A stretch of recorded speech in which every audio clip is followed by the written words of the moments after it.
Baiklah, di sini saya akan menjelaskan identitas dari novel yang saya pegang sekarang ini. Judulnya bisa dilihat di sini, yaitu judulnya Bumi Manusia, karangan dari Pramoedya Anantatur. Novel ini cetakan pertamanya pada tahun 1980 yang diterbitkan di Hasta Mitra. Novel ini bergenre fiksi sejarah dan juga romans. Nah, untuk halaman sendiri sekitar 535 halaman. Baiklah, kita masuk pada sinopsis novel tersebut. Novel Bumi Manusia ini adalah novel pertama dari tetralogi buruk yang mengangkat kehidupan masyarakat Indonesia pada masa penjajahan Belanda. Tokoh utama dalam novel ini yaitu Minke, yaitu seorang pribumi terpelajar yang mendapat pendidikan di sekolahan elit yaitu HBS, yang merupakan sekolahan khusus orang Belanda dan juga para bangsawan. Kisah ini dimulai ketika Minke jatuh cinta pada seorang gadis yaitu Annelies yang berdarah campuran Indo-Belanda yang merupakan anak dari Nyai Ontosoro. Nyai Ontosoro sendiri merupakan seorang wanita pribumi yang tangguh dan tidak diakui secara sah oleh hukum kolonial. Kisah cinta mereka ini menjadi rumit karena perbedaan kelas dan juga rasisme dan hukum Hindia Belanda yang memihak pada bangsa penjajah. Novel ini menyoroti bagaimana manusia pribumi harus berjuang untuk mendapatkan hak dan martabat di tengah kekuasaan penjajahan. Novel Bumi Manusia bukan hanya kisah cinta, tapi juga seruan intelektual tentang kemerdekaan dan juga kemanusiaan. Unsur tokoh dan penokohan dalam novel Bumi Manusia. Sebelumnya, tokoh adalah individu rekaan atau imajiner yang mengalami peristiwa-peristiwa dalam cerita. Tokoh bisa berupa manusia, hewan, makhluk hidup lainnya yang diberi sifat seperti manusia. Selanjutnya, penokohan adalah cara pengarang menggambarkan watak atau karakter tokoh dalam cerita. Proses ini membuat tokoh terlihat hidup dan meyakinkan. Nah, dalam novel Bumi Manusia, berikut adalah tokoh dan penokohan yang ada dalam novel tersebut. Tokoh utama dalam novel tersebut yang pertama yaitu Minke, seorang pribumi terpelajar yang menempuh pendidikan di sekolah Belanda atau HBS. Ia digambarkan sebagai sosok yang cerdas, kritis, dan berpikir maju. Melalui pandangannya, pembaca diajak melihat realitas sosial dan ketidakadilan dalam masyarakat kolonial Hindia Belanda. Minke juga dikenal sebagai penulis yang tajam, memperjuangkan keadilan dan hak-hak rakyat pribumi melalui tulisan-tulisannya. Tokoh utama yang kedua yaitu Annelies Malema. Ia digambarkan sebagai sosok yang lembut, cantik, dan penuh kasih, tetapi juga sangat rapuh secara mental. Annelies hidup dalam bayang-bayang ibunya yang tidak terbiasa menghadapi dunia yang keras. Selanjutnya, tokoh utama yang ketiga yaitu Nyai Ontosoro. Nyai Ontosoro adalah tokoh perempuan yang sangat kuat dan berwibawa dalam novel ini. Meski awalnya hanya sebagai seorang nyai yang gundik tanpa status hukum, yang membuktikan dirinya sebagai perempuan cerdas, mandiri, dan tangguh.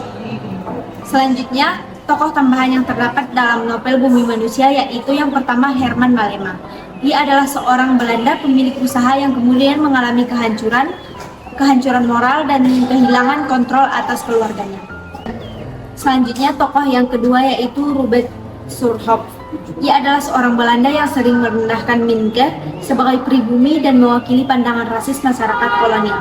Selanjutnya, tokoh pandangan yang ketiga yaitu Jean Marais.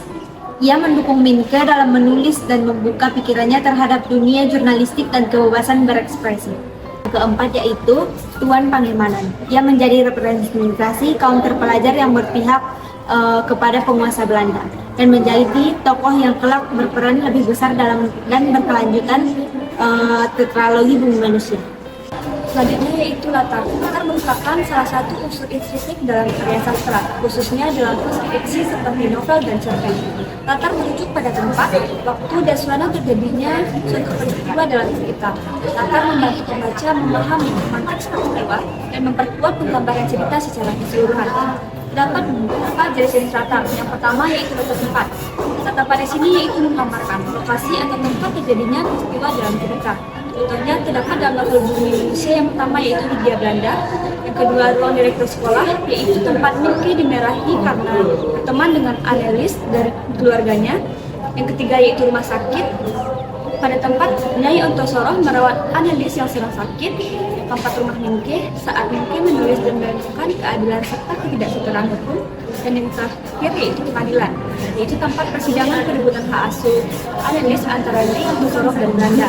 Kedua yaitu latar waktu, menunjukkan kapan peristiwa berlangsung baik dalam bentuk waktu maupun waktu historis.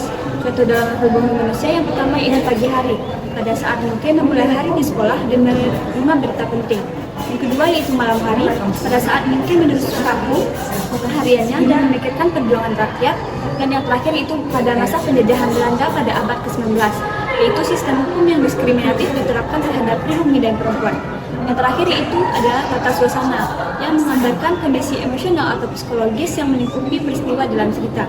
Contoh dalam novel Bumi Manusia yang pertama yaitu suasana penuh ketegangan, yaitu pada saat perdebatan di pengadilan. Yang kedua, suasana emosional ketika menghadapi konflik keluarga atau cinta. Dan yang terakhir yaitu suasana serius, yaitu diskusi tentang pendidikan dan penjajahan. Baik, selanjutnya saya akan menjelaskan mengenai alur. Secara umum, alur itu adalah rangkaian peristiwa yang disusun menjadi satu, dihubungkan sehingga terbentuklah jalan cerita dalam novel. Dalam Bumi Manusia, apabila kita menelisik alur secara komponennya, maka yang pertama itu orientasi. Orientasi ini bermula dari pengenalan Minke. Minke adalah seorang pemuda yang bersekolah di HBS.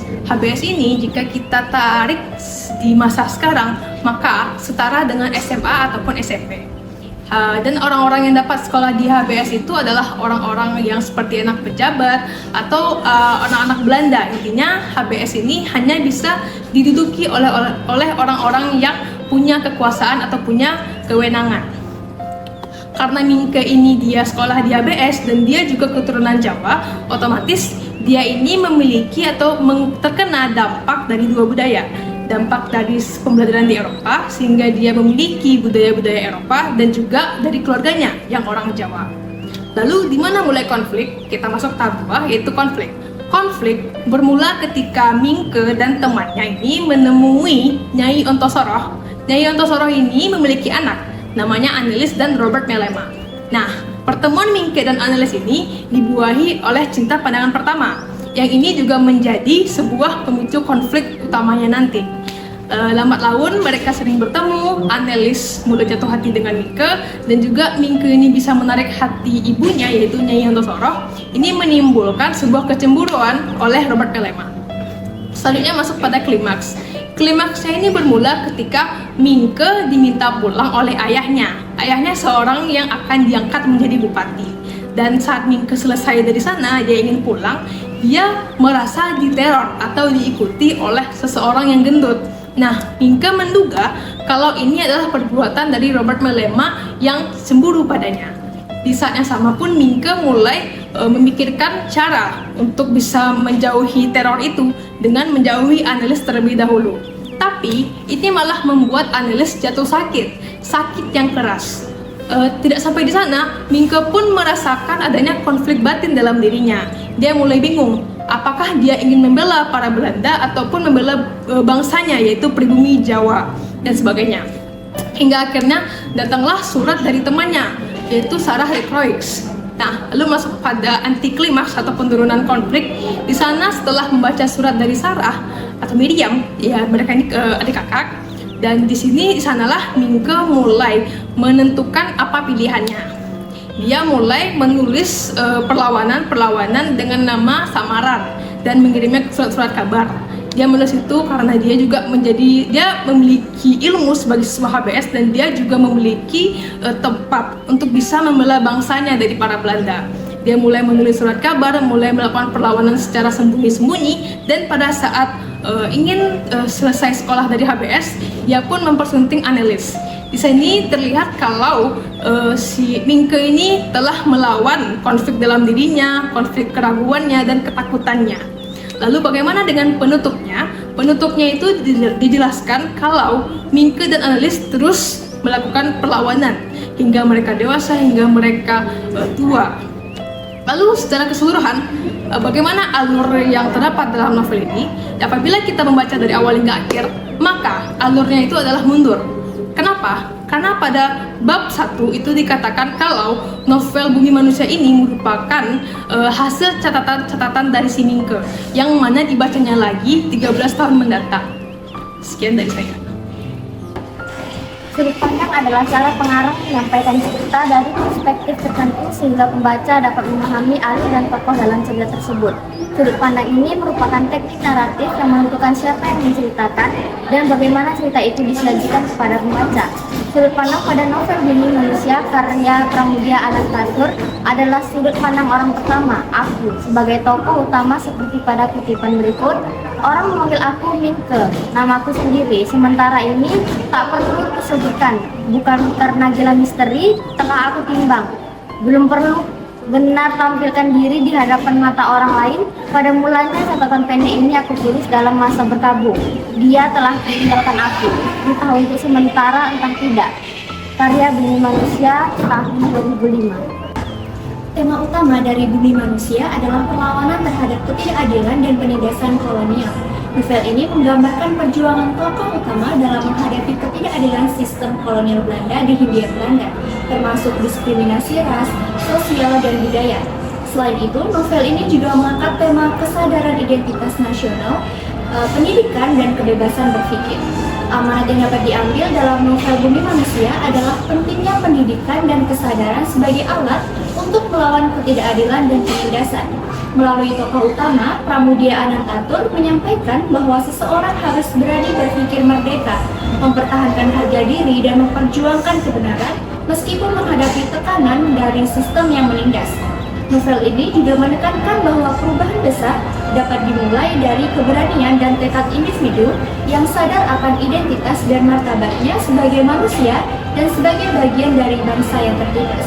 Novel Bumi Manusia ini cocok dibaca oleh mereka yang tertarik pada perpaduan antara sastra, sejarah, dan kritik sosial dengan rentang usia yang cukup luas, mulai dari remaja hingga dewasa.